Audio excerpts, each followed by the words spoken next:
Fator Saúde de hoje, estamos novamente com um convidado muito especial, o cardiologista, o Dr. Abacuque Val, professor da Uninewton Lins e professor da UEA.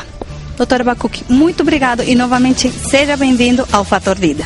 É sempre um prazer estar aqui com você e contribuindo com esses conhecimentos sobre a saúde cardiovascular como um todo, né? Bom, Dr. Abacuque, vamos direto ao assunto. Pressão alta, hipertensão arterial. O que é? Quem pode ter e que cuidados devemos ter para que ela não ocorra?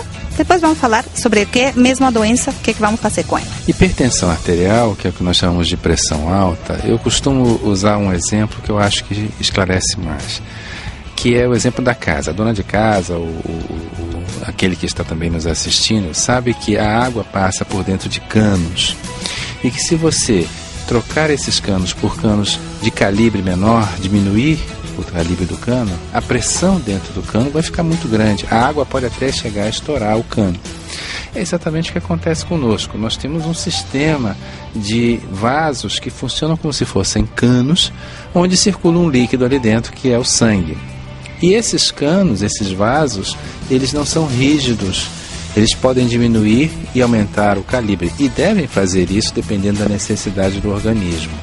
Acontece que na pessoa que tem pressão alta, isso acontece com uma intensidade muito maior. Esses vasos diminuem o seu calibre, a pressão do sangue aumenta muito e pode romper o vaso em algum ponto do corpo, causando problemas seríssimos, como o derrame cerebral, por exemplo. E o que é realmente o derrame cerebral? No momento em que a pressão dentro de um vaso aumenta muito, porque o vaso diminuiu o calibre, como eu falei, se isso acontece num vaso dentro do cérebro, esse vaso pode se romper pela pressão do sangue, esse sangue vai extravasar e vai comprimir a massa do cérebro. E isso vai ter repercussões, desde a perda de função de um braço, de uma perna, de um lado inteiro do corpo, até mesmo o paciente entrar em coma ou vir a falecer pelo derrame. Bom, você já vê, a pressão arterial é uma coisa séria, não é uma coisa assim de deixar. Tem muito paciente que chega, diz, pergunta, né? Ah, mas eu não sinto nada. Então, por que eu tenho que tomar medicamento? Por que eu tenho que revisar a minha pressão? Porque a pressão arterial, ela é silenciosa em grande parte das vezes. Existem muitos pacientes que estão com a pressão muito elevada e que naquele momento não estão sentindo nada. É muito comum que o paciente tenha uma dor de cabeça, principalmente aqui na região da nuca. Ela é muito sugestiva de pressão arterial elevada. Mas há pacientes que não sentem nada. Outros podem sentir um pouco de tontura, um pouco de visão dobrada, turvação na vista, desmaio. Mas há uma parcela desses pacientes que não sentem nada. E é preciso chamar a atenção em que existe um mito de que hipertensão, de que pressão alta acontece em obeso ou então em velho. Não é bem assim. Tem muita gente magra com pressão alta e tem muita gente jovem com pressão alta. Eu tenho vários pacientes que são jovens e têm pressão elevada. Então, a partir de que idade é adequado e aconselhável que o paciente comece a fazer assim, cuidados com sua pressão, ir a revisar a sua pressão e a cada quanto deve suceder isso? Há dois lados aí, né? Hoje em dia nós já medimos pressão até das crianças, porque estamos descobrindo pressões altas em crianças também. É claro que o normal, o que se costuma ver é que a pressão aumenta a partir dos 30 a 40 anos de idade. Então, a partir dessa faixa etária, esse cuidado de medir a pressão tem que ser bem mais acentuado. Periodicamente, estar passando com o seu médico, o médico da sua empresa, por exemplo, quem trabalha no distrito, sempre a empresa tem um médico, vá lá, meça a sua pressão periodicamente para ver como é que ela está evoluindo. E essa periodicidade, o senhor aconselharia a cada quanto? Uma vez por semana, uma vez por mês, uma vez por ano? Não quero também causar um estresse generalizado, né? Se você mediu a sua pressão e ela está normal, a cada 3 meses você pode verificar. Mas se você mediu a sua pressão e ela está elevada, aí você vai ter que procurar um médico para tratamento e ele vai aferir com muito mais frequência essa pressão arterial. E falando disso, justamente de medicamentos, quem pode dar um medicamento para a pressão? Somente o médico pode prescrever medicamento para pressão. Existe uma prática, né, no Brasil de você chegar no balcão da farmácia e perguntar para o balconista e ele prescreve. primeiro, ele não é farmacêutico, ele é balconista. Segundo, mesmo que ele fosse um farmacêutico, ele não poderia prescrever esse medicamento, porque isso é uma atribuição exclusiva do seu médico. É ele que vai dizer qual é a droga, baseado no seu peso, na sua idade, na sua característica racial, na sua história clínica, no exame que ele vai fazer. A partir disso tudo, ele vai concluir qual é o tipo de medicamento adequado para o seu caso. Já que o senhor falou em raças, isso eu sei, mas os nossos telespectadores não sabem, existe algum risco diferencial entre as raças ao respeito da pressão arterial alta? Existe. Nós sabemos que a hipertensão ela é muito mais severa nos negros. Existem reações metabólicas diferenciadas nesse tipo de população que fazem com que os cuidados com a pressão sejam um pouco diferenciados também.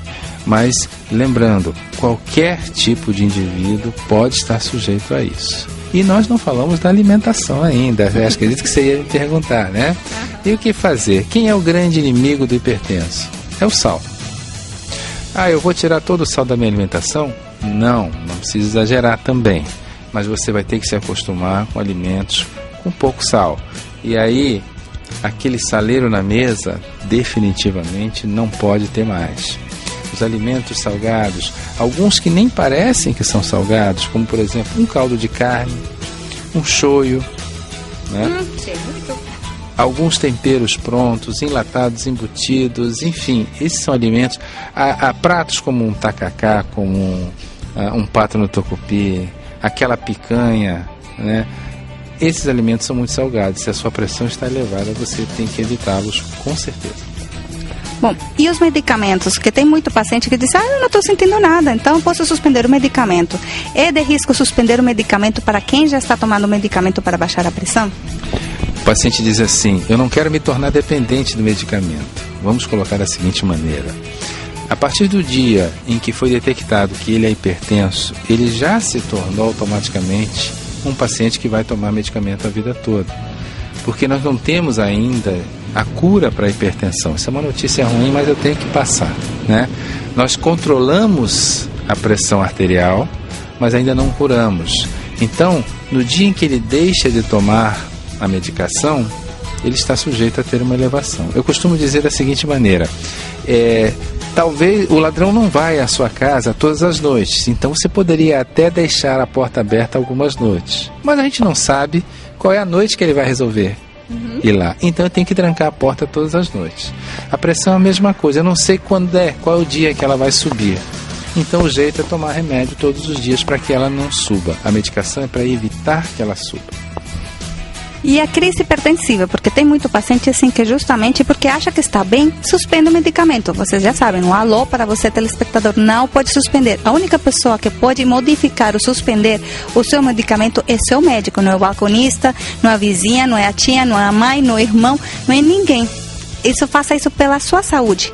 Mas no momento assim, que o paciente se sente mal, normalmente, o que é que ele deve fazer? Primeira coisa a fazer, se ele está com a pressão elevada porque comeu um alimento salgado, porque se estressou muito, porque parou o remédio, ele tem que ir a um pronto-socorro. Ele não deve ficar experimentando o medicamento da vizinha, porque as comadres, elas sempre têm uma solução, né? Toma o meu remédio porque eu me dou bem com ele, toma esse também que vai baixar a sua pressão. Não faça isso. Aquele remédio está adequado para o organismo dela. Pode ser que ele não tenha o mesmo efeito no seu organismo. Então, se a sua pressão subiu e você está se sentindo mal, você vai procurar um pronto-socorro, onde essa pressão vai ser baixada mais rapidamente e depois disso, você vai procurar o seu médico para que ele faça um reajuste na medicação, para que ele veja o que aconteceu. Bom, alguma outra coisa que o senhor queira dizer para nossos telespectadores, os cuidados a se terem com a pressão alta ou com a possibilidade de um derrame causado pela pressão alta? Que o cuidado com a sua alimentação, o cuidado com a atividade física, e aí eu coloco o controle do peso também, e o cuidado com o controle periódico, tomando medicamento ou voltando ao seu médico, são a base da sua longevidade, são o que vai fazer você viver mais. Se você tem atenção nesses cuidados, então a gente vai se encontrar muitas vezes ainda. Então tá, doutor, muito obrigado pelos seus conselhos, por todo aquele cuidado que o senhor está tendo com todas aquelas pessoas, para evitar que justamente termos mais pacientes com AVC, que é o derrame cerebral, e evitar que eles possam ter as consequências dos mesmos. Muito obrigado, doutor. O Fator Vida, que nem eu sempre falo, não muda de canal, muda de atitude. Fator Vida está aqui. Qualquer coisa que vocês queiram ampliar mais este tema, pode entrar em contato com o nosso e-mail.